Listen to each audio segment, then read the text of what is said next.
بہت سارے افسران جو وہاں موجود تھے انہوں نے ہمت کی اور بات کی رپورٹ کی کہ جنرل باجوہ نے انہیں بہت باتوں کا اعتراف کیا کہ ان سے غلطیاں ہوئی تھیں، لیکن وہ اس بات کی وضاحت نہ کر سکے کہ انہیں اس قدر جلدی کس بات کی تھی۔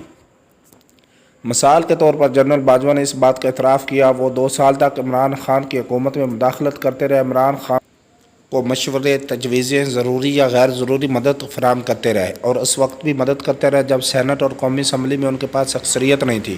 جنرل باجوہ نے ایک طرح سے اس بات کا اعتراف کیا کہ عمران خان کو سینٹ میں اور اسمبلی میں اکثریت دلوانے کے لیے نہ صرف ریموٹ کنٹرول استعمال کیا بلکہ انہوں نے سیاسی انجینئرنگ بھی کی۔ اگر وہ یہ نہ کرتے تو عمران خان وہاں مطلوبہ اکثریت نہیں حاصل کر سکتے تھے۔ جنرل باجوہ نے یہ بات بھی تسلیم کی کہ 2 سال تک عمران خان ان کے سائے تلے حکومت کرتا رہا۔ اب یہ ایک ایسا الزام ہے جو قطعاً غیر آئینی تھا۔ جنرل باجوہ نے عمران خان کے ہر بڑے فارن پالیسی اور معاشی فیصلوں کا پہلے سے جائزہ لے کر انہیں کلیئر کیا اور ساتھ ہی پیچھے بیٹھ کر اپنے اس کردار سے انکار بھی کرتے رہے۔ عمران خان کے ہاتھ اور پاؤں باندھ کر اسے کہا گیا کہ اب حکومت چلاؤ، لیکن دراصل اس سب کا ماسٹر مائنڈ جنرل باجوہ ہی تھا۔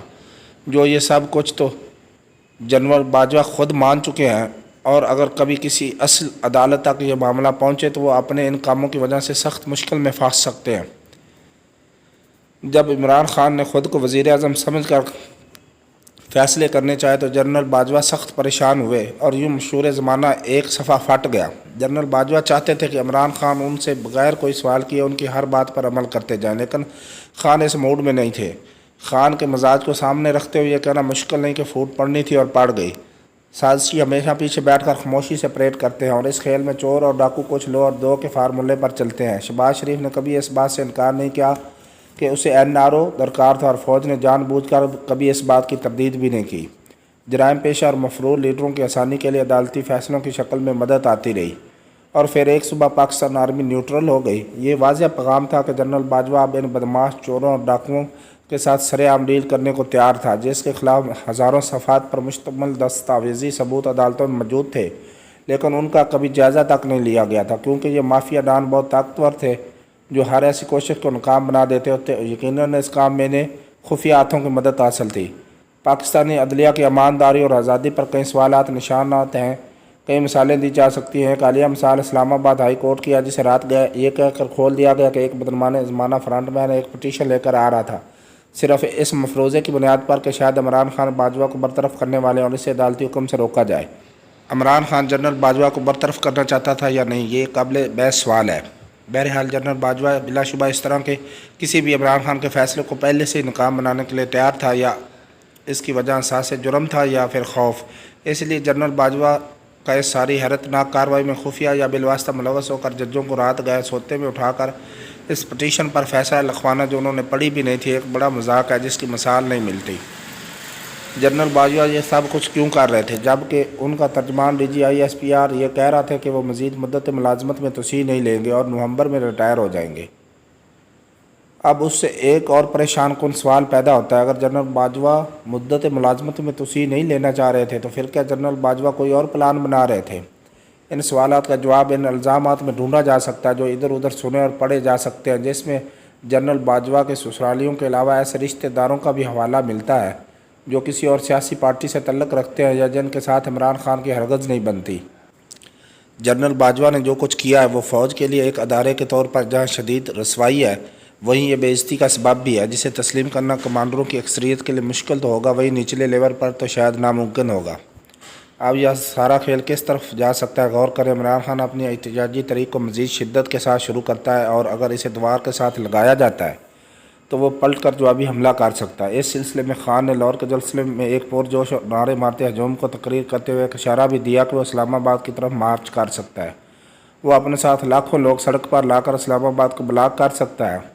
پولیس اور دیگر ادارے احتجاجی ہجوم کو روکنے میں ناکام ہوتے ہیں، لہو بہنا شروع ہو جاتا ہے، تشدد آمیز کارروائیاں بڑھ جاتی ہیں تو مجبوراً فوج کو بلانا پڑے گا کہ وہ مداخلت کرے۔ اس خطرناک موڑ پر ذلت اور بے عزتی کے احساس سے بھرے ناراض فیلڈ کمانڈرز عمران خان اور ہجوم پر گولی چلانے سے انکار کر دیں تو پھر کیا ہوگا؟ وہ عوام پر گولی چلائیں تو کیوں چلائیں؟ تاکہ جنرل باجوہ اپنی مدت ملازمت نومبر تک پوری کر سکیں۔ جنرل باجوہ اس شرمناک صورتحال کا کیسے سامنا کریں گے؟ اس کا بڑا آسان اور امن حل موجود ہے کہ باجوہ اس بات کا احساس اور تسلیم کرے جو کچھ اس نے کیا ہے۔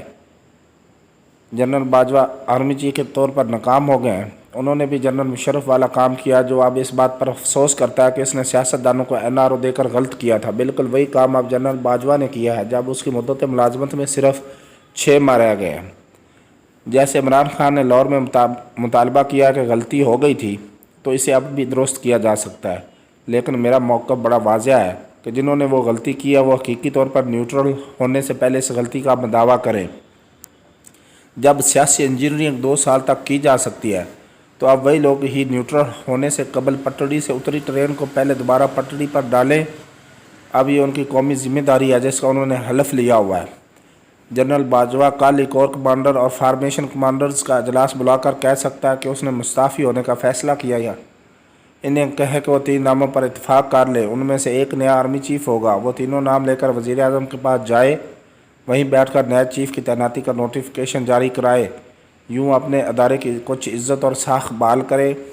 نیا آرمی چیف پہلا حکم یہ دے کہ فوج سیاسی انجینئرنگ میں ملوث نہیں ہوگی، لیکن اس سے پہلے جو کچھ باجوہ نے غلط کیا تھا اسے ٹھیک کرے گی۔ اس کا مطلب ہے کہ شہباز شریف کو واضح پیغام دیا جائے کہ وہ پارلیمنٹ ختم کرے، اچھے نیک لوگوں پر مشتمل نگران حکومت بنائے، بغیر کسی مداخلت کے لوگوں کو اپنی مرضی کا قیادت چننے دیں۔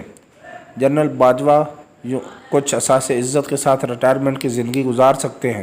میں خود جنرل باجوہ کو فائنل سلیوٹ مارنے کو تیار ہوں۔ پاکستان کو واپس جمہوریت اور منصفانہ کلچر کی طرف دوبارہ آنے دیں۔ میں بہت سخت دل انسان ہوں، بمشکل ہی میرے آنسو نکلتے ہیں، لیکن جب بے نظیر بھٹو کو قتل کیا گیا تھا تو میں اس وقت رو پڑا تھا، اور دوسرے اب میں آنسو نہیں روک سکا جب جنرل باجوہ نے کرپٹ اور ٹھاک کے سامنے سرنڈر کیا اور عوام کو دکھانے کے لیے اس کی تصویر بھی جاری کی گئی۔ اب میرے پاس بہانے کے لیے مزید آنسو نہیں بچے۔ ہاں، اب جو میں بہا سکتا ہوں وہ سب لوگ بہانے کو تیار ہوں گے، اور وہ آنسو نہیں بلکہ خون ہے۔ دوستو، اگر میرے چینل پر آپ نئے ہیں تو آپ سے گزارش ہے کہ چینل کو سبسکرائب ضرور کیجئے اور اسے دوستوں کے ساتھ شیئر کیجئے۔ اپنا اور اپنے چینل کا بہت زیادہ خیال رکھنا۔ اللہ حافظ۔